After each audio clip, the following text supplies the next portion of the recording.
So what's the secret to a happy family? Is it having the namaste vibe of zen and peace constantly in your home? Is it raising the cane that needs to be raised? Or do you figure out how to balance a life that's peaceful while still being human with all its ups and downs? Let's find out. Mama Says Namaste. Mama Says Namaste. Making a family can be easy and fun. Oh yeah, but raising a family can be a whole different story.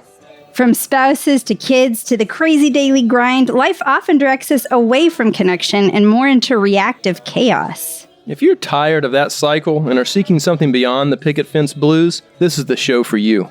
I'm Ashley. And I'm Nathan. And we're here to take you from chaos to clarity by bringing awareness and intention into your home, not waiting for one day, and highlighting how the uniqueness in each of us strengthens all of us. Take a deep breath in and let's start a brand new day. With Mama Says Namaste.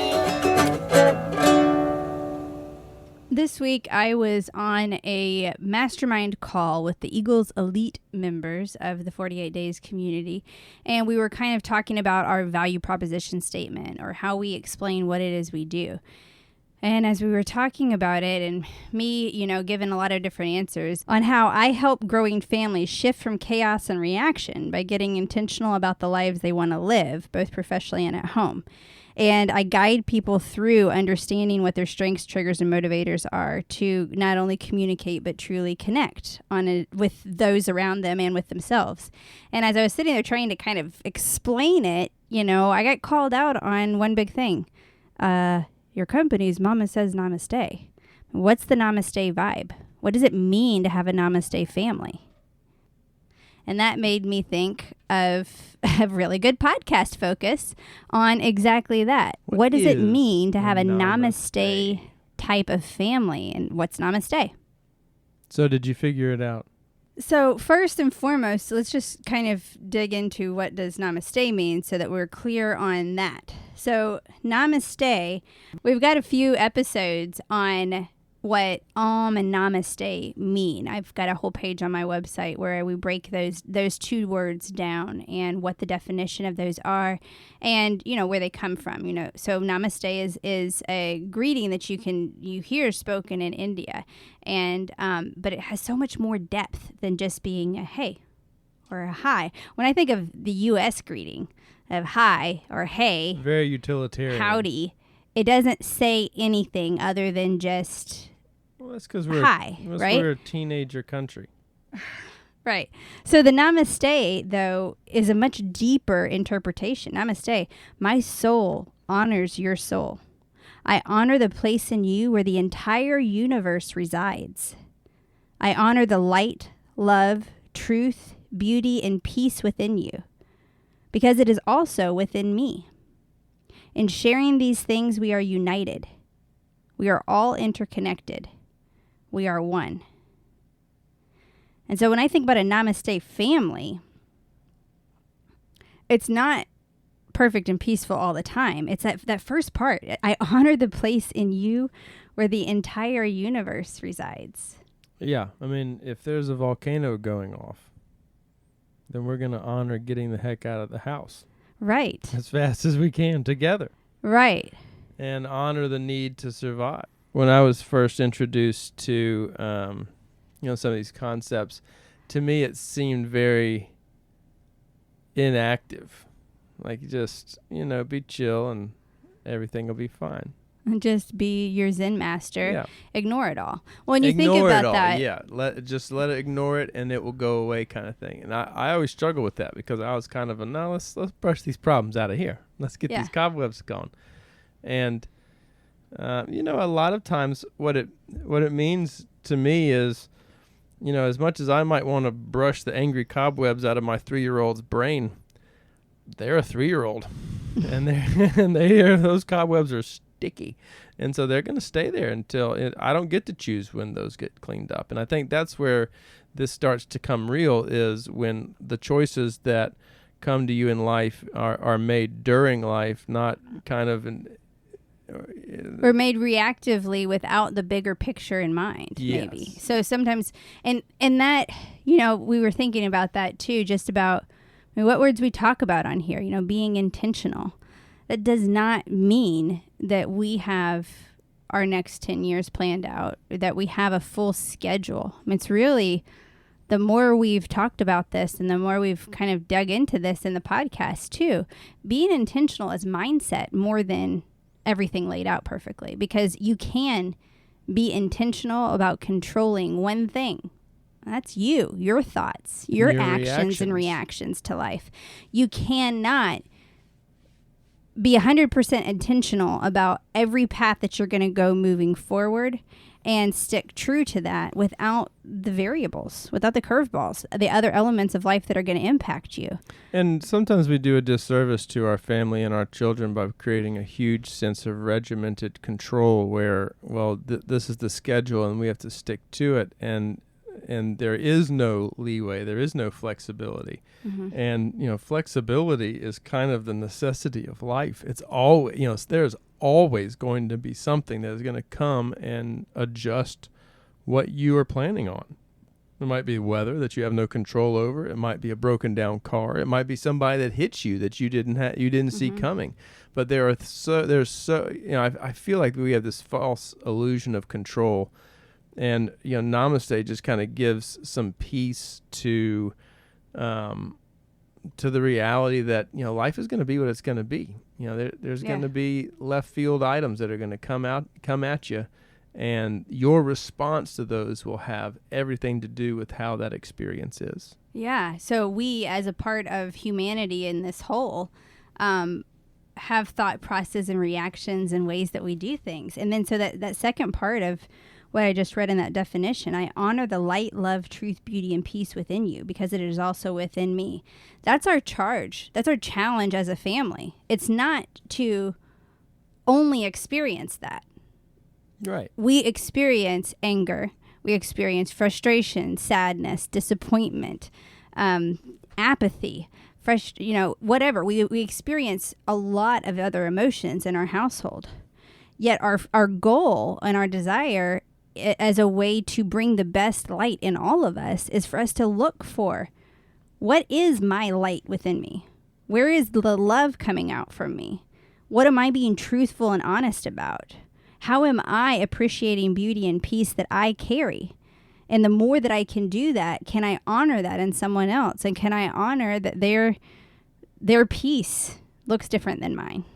Yeah. Or honor that their light, their way of expressing love may be different, but I can honor and respect that. So when you look at Namaste, it's not a perfectly serene household that never has any bumps in the road. Mm-hmm. It is not just this Zen, calm environment at all times. No, it's just appreciating the Zen calm. It's appreciating that peace, that times of, I've got that deep breath so that I can go out. It's creating that safety and sanctuary at home. Our safety and sanctuary at home is also allowing for each one of us in our own ways to bump up against the discomfort, to bump into those things that aren't comfortable, that we don't like, that push us out of where we are into the next stages, and giving grace for that process. Sometimes the journey is difficult. And sometimes the journey is undesired. And we can look at, lots of external factors. We may have COVID, we may have Hurricane Ian that are completely out of our control. And how are we going to navigate what we can't control? Well, we can be intentional about what we can. So go ahead. So we broken this down into to an acronym for Namaste. These are some of the practices that we carry on in our conversations. And really, if we could boil down, what is one way that we really create Namaste in our home? It's open communication. It's being willing to talk about things. And I know that there can come to a point where you have over communication. And that's where this little this little acronym helps to play out what open communication looks like for us. Yeah. Yeah, because sometimes there's no room for or time for open communication. Right. Sometimes you have to just make a decision quickly because the moment demands it. And I think that's the beautiful thing about this is, life is coming at all of us. We are all having to handle life. And sometimes the way you respond to it, to me, it has everything to do with your outcome. Like, we've had friends that have looked at us and just been like, life is easy for you. It just comes to you.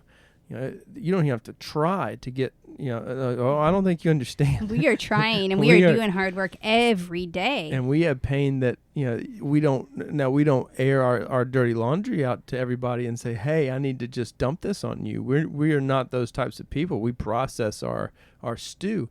But the challenges come our way. Bad days happen to us, and the way we respond, especially in front of our kids, creates the echo of what we get to experience, in my opinion. So this acronym is helpful because it's those little tools. We were trying to think, like, what is the magic juice, and it's a bunch of little things.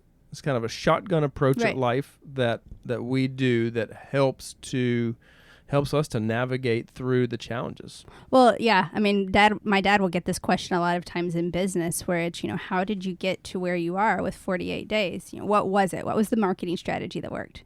We're like, we don't know.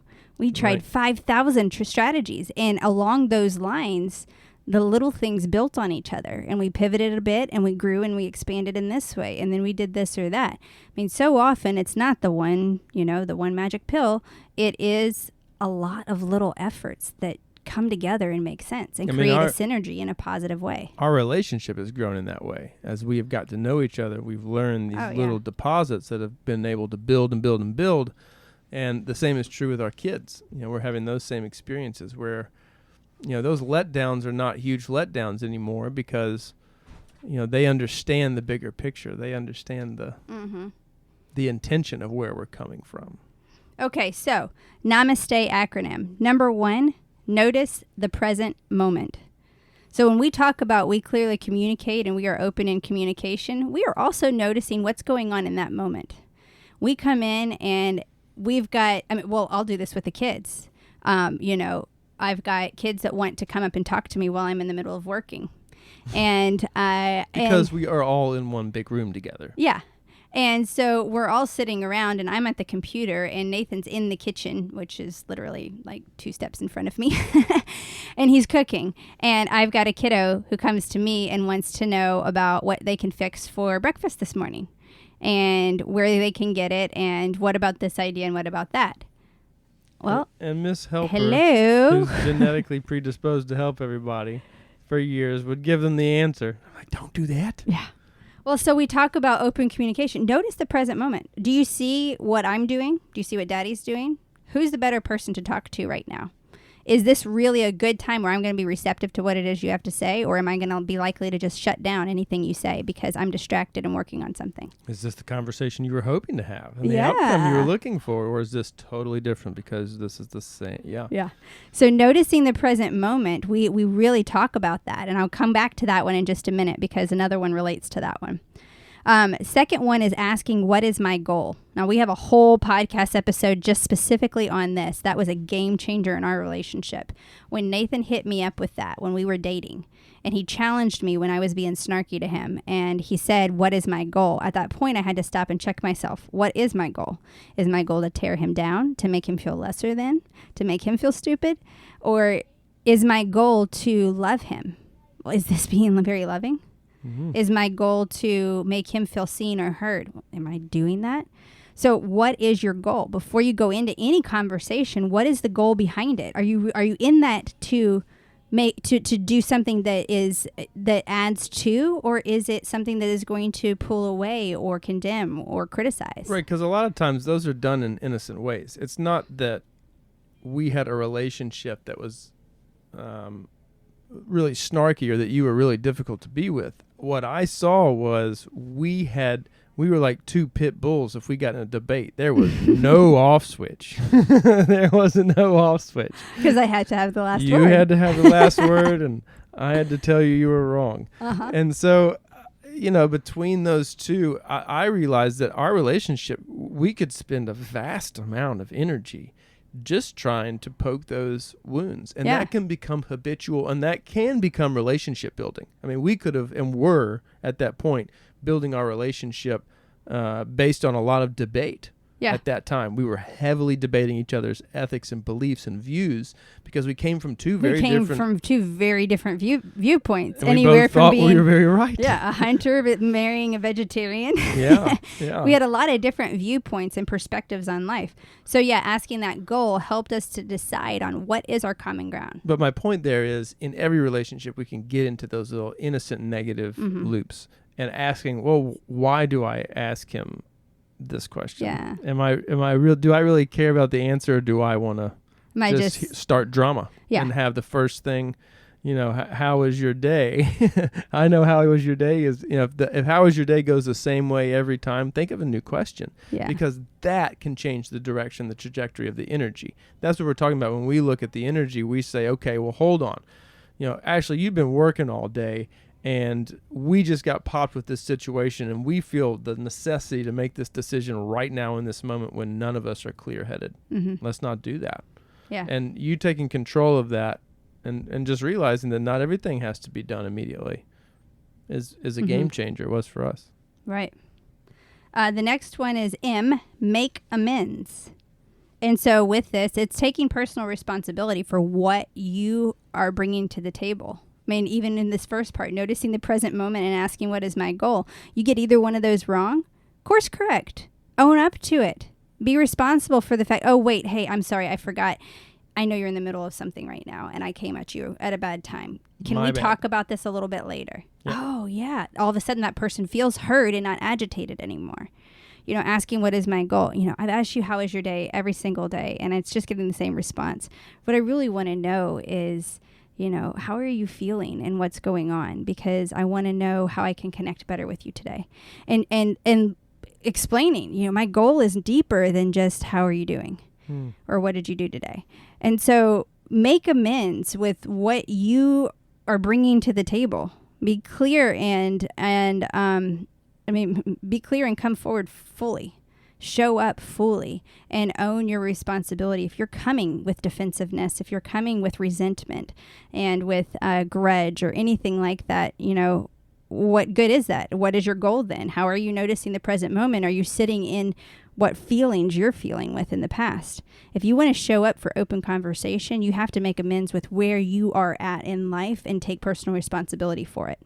And be okay to go with the flow. The next one is A, allow for feedback. This one's super easy for most people. Oh, yeah. Just let it wash over you like a baptism of generosity, of wisdom. We've had to really work on this in our household because in our open communication, what happens is we have feedback dump. Oh. One person starts with some feedback on how things should not happen, and all of a sudden you have three other voices piping in to that one person giving feedback of, yeah, that I've noticed this too, and I've done this, or I see this, and you do this, and yeah, if you would just do this, and all of a sudden, yeah, it's a pile up. Yeah. And that's no good. I mean, that's no way to get anything accomplished or make anybody feel like they're part of the team. They feel very ousted. So just being aware of that and how you give feedback is really valuable. One of the things that we did for a while, we don't do it as much right now, but when we were going through when we were hustling through life, when we're going through those difficult times, we will typically make very specific space for working through some of our frustrations, our angers, and kind of have it as a neutral space where it's just dumped. And then after that, we move on to other things. We'll do family meetings and we'll stop and have a conversation or whatever. Yeah. But we don't like to leave a lot of ambiguity because what we have found is the course correction can be really quick when it's just a gentle, hey, we're running the same cycle. You like this cycle? We know how this goes. We know where this road goes. Yeah, so what we handle or what we do a lot of times is, we have a family meeting first. Hey, we need to address the situation. This is getting out of hand. And we're starting to all be at each other's throats for it. So we first allow for feedback in a platform where we make space for feedback. And we say, don't dogpile on each other. One person. This is one person talking, and we give space for that. And then once we've done that, then we come up with some kind of cue or code word to remind that person. And, and it can be something really simple. I'm trying to remember what it is that we just did with We had a conversation with Elle recently, and we did something. But I'll use an example from you. At one point, Nathan had a lot of anger he was dealing with. And he would, again, us not noticing the present moment, not having clear goals, and just barreling through with our needs without even addressing how we can take responsibility for it. That would all be a great recipe for an explosion. Mm-hmm. And Nathan would get really angry. And the anger that he would get would be to a point that it was a little too much for the family. And we had this happen, and it was building because we were in a toxic situation. We were in a situation just high stress. We created a lot of stress in our lives. And so we had to have a conversation about it. And we decided right then and there that here's the conversation, here's the feedback we're going to give. Now, we don't want to just continue to hit these long, drawn-out conversations over and over again. What's a code word we can say when we feel like it's getting to this point so that we can all just stop and check ourselves? Mm-hmm. And that was Mr. Jelly Beans. Jelly beans. And that was just a little joke that we had, and that worked for me as a trigger to say, okay, well, then we'll take a break. If you're feeling frightened, then I totally get that. Because Nathan has the power to be very intense looking in his his speech and in his looks, and he can look to your soul. And so it was very intimidating when he would get really angry, and so it scared the girls. And so they said, we don't like this. And so we use that frame jelly beans. And I mean, it really, as soon as we actually identified the label of we're going to say jelly beans when Daddy gets too angry, and we need to take a time out or a break or reevaluate or something, kind of that was the end. We didn't have to use the word jelly beans. Yeah. Because just having that conversation and feedback. To it in the presence, yeah. Right. Brought enough feedback for it. But that's what we do a lot of times is if it is something, we may give a little bit of feedback, and we're really trying to work to pull aside and to give feedback or just, shut down everybody else. Hey, this is a conversation for me to have. Nobody else needs right, to that's what I was going to say is a lot of times we try to do this, I'll work on this myself. I'll go back to my little corner and I'll try to do better. When really it has more to do with the family's awareness, because typically their awareness of the jelly beans of being able to speak it made them aware of the actions that they were taking to create it. And so it does, right. It when you do bring an issue like that to the family and say, okay, well, I totally agree. Like my temper could be much better. Uh-huh. I'm not going to point fingers at it. Let's just play the game and say, okay, Mr. Jelly Beans is what we call it. Well, what that does is that opens up the door for, yes, another conversation. They cry out, okay, we have jelly beans. Totally. I hear you. Now, let me tell you where jelly beans is coming from. There's a mess all over the floor. Your stuff's over there. You're demanding food, and nobody's listening to your mother. I'm angry about that. Yeah. And I feel like that's justified, jelly beans. So you tell me if this is unjustified or justified. How is this happening? And that's all I had to say to them, saying, well, you're right. I could be a variable here. And that just helps the whole family move through something rather than this kind of issue that you have to deal with. Right. So when we say allow for feedback and make amends, own up to what it is that you are doing and be willing to work on that with valuable feedback. But don't beat each other up over it. Don't sit there and belabor it and everybody just steamroll one person and tell them what an awful person they are. Look for what solutions there are. Look for some little reminders or triggers that may help to reset. Mm-hmm. I've heard all kinds of different things where people, do something silly like a random silly word like jelly beans to help to reset somebody who's really angry. Or, maybe it's, you do a family challenge of jumping jacks if ever the tension gets high. Or I remember when we would get frustrated at the girls, we had a pull-up bar in the hall that we would have to go. We'd send them to the room, we would do our pull-ups, and then we would have the conversation because the emotions and the feelings were so intense and the interactions were so intense that we had to have that. Operating in the moment there wasn't clarity. You need to kind of take a deep breath. Right. Wait for the ships to pass. So the next thing is S, stay silent and observe. This is powerful to have in the middle of a conversation and very critical to have before the conversation starts. And so this is the one I said I wanted to kind of refer back to that first one of noticing the present moment because we definitely require that from the kids and from us. When you walk into a room, you better not walk into that room talking. You walk into the room and you pay attention to what you're stepping into. You look around and you see what conversations are being had, what the energy level is in the room before you start to engage. Because there is this, everybody barrels through life with their agenda without seeing what's going on. And so staying silent and observing can help so much. It helps, first off, for starting a conversation and recognizing, is now a good time? Is this person receptive to what it is I'm going to say? And then also in the process of conversation, listen has the same letters as silent. Can you silence your mind and actually truly listen to what it is that other person is saying and observe their body language, their tone of voice, their facial expressions, as much as their words, so you get the full message of what it is that they want to impart to you? Yes. Sorry, I was quietly watching. Yeah, so staying silent and observing. The next one, T, is for take action.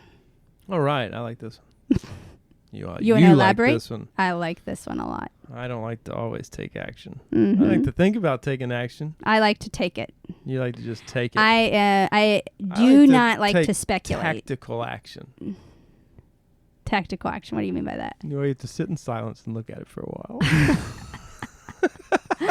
We have definitely, I've learned to pull back a little bit and sleep on things a bit more. And I'd say that's a great opportunity for a compromise for us because, yes, I love to take action on things. And sometimes I'm ready, fire, aim, and that's not a great thing. I've got a great example of this. There's a nail in our bathroom that is halfway stuck in there, and it holds a calendar. This is at our house. Mm-hmm. And she's like, well, why don't you fix that nail, make it look right? I was like, well, it's just too much. There's concrete. Like, it's not that. You should be. I said, here's a hammer. Just bang the heck out of that nail. Do whatever you want to that nail.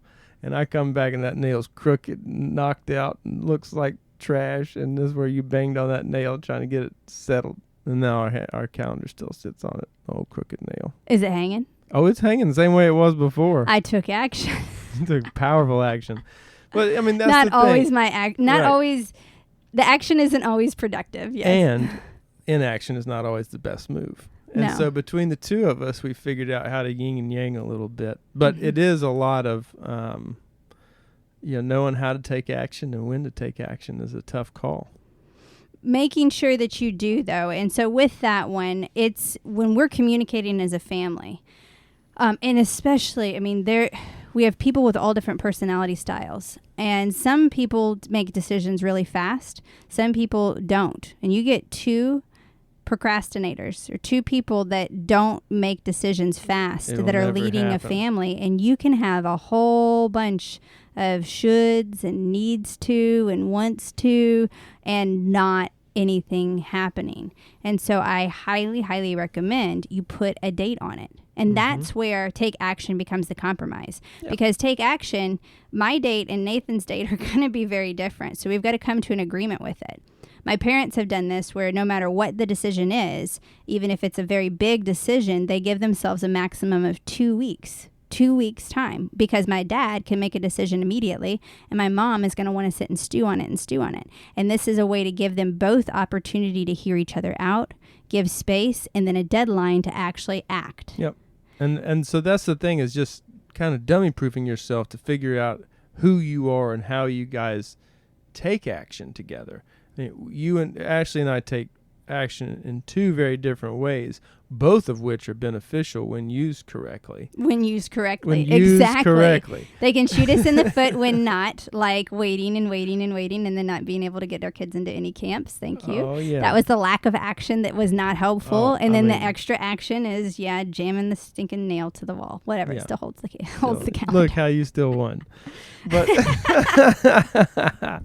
but that's the beauty, is it is important to recognize and to make sure that you do not stay in processing mode. That spinning wheel eventually turns off and the web page loads, because you have to move forward, and having some timers and some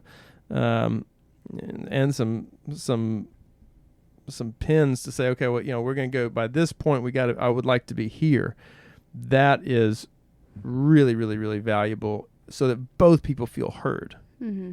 You feel like, okay, well, something's happening, and I'm feeling like, well, at least we're thinking about it. Yeah. And in between the two of us, we get there. Yeah. Right. And so the final one then is explore the potential. And we've talked about this a lot. When we talk about creating anchors in our life, being intentional in our life, it's not structuring everything, but it's playing with what could be. And what do we want to incorporate more of in our lives? The daydreaming as a family together is really magical. Oh, yeah. And it will drive you insane, because you'll all be going in one direction, and one of them will be like, no, I think we should raise elephants. What? Raise elephants? We'll always have those curveballs. But having we've talked about this with, let's see, when we talked about the screen free, talking about screen issues at your home. And instead of it being a flat boycott, we can never do screens again, or we're only going to get screens moving forward on the weekends and that's it. We explore the potential opportunity that happens by just a week. What if we were to do no screens for a week? What would change? Let's try it and see. Let's dive in together. Hey, we've accomplished a week. It's been going pretty smoothly. You guys want to try another week? Okay, great. All right, hey, it's been a month and we've not watched any TV, but there are some great movies out there. What do you guys think about us doing one movie night? Oh, that's a great idea. And we work with what the potential is. What could we do? What could we create? We do this all the time, dreaming about renovations and things we want to build and create, because we're a creative family. So at our house in Venice, we have explored the potential of forts and gardens and converting a shed and redoing our RV and all new renovations in our house. And some we've pursued and created, and some I've drug my feet on until they fizzle a bit, because we recognize that there's that other things change, and maybe our direction changes a bit. Yeah. Well, and that's the thing, is that we're always bringing it back to, how does this feed into what we're doing as a family right now? Right. Or is this a sharp left turn into desire? And if that is the case, do we all want to go down that path? Or is there a happy medium between the two? And so we're always hashing through what that can look like. Mm-hmm. And out of that has blossomed a pretty fun and fabulous life that I was not expecting. Thank you for all that, showing up. Thank you. See, even the intentional are unintentional in a lot of things too. We allow for serendipity. We allow for the grace of others showing up when they show up, and recognizing there are oftentimes we meet people where they are. And we cannot control and navigate everything and dictate every part of our lives. But we can seek to add more namaste moments in, and seek to honor and celebrate those in others. So notice the present moment. Ask, what is my goal? Make amends. Allow for feedback. Stay silent and observe. Take action and explore the potential. All of these are tools in your toolkit now moving forward. You are not ignorant to this. You are educated in this. You know the things that you can do to show up and to communicate by being present and looking and seeking to honor that space in all of us where the whole universe resides, where we're humans with all of our clunky emotions and all our beautiful creativity. And we can celebrate how the uniqueness in each of us strengthens all of us. Namaste. 1, 2, 3. Up with the rising sun, already on the run. Mama says namaste. Life is a tangled mess, and you don't have to stress. Mama says namaste. 'Cause today I will stand up and be all the change.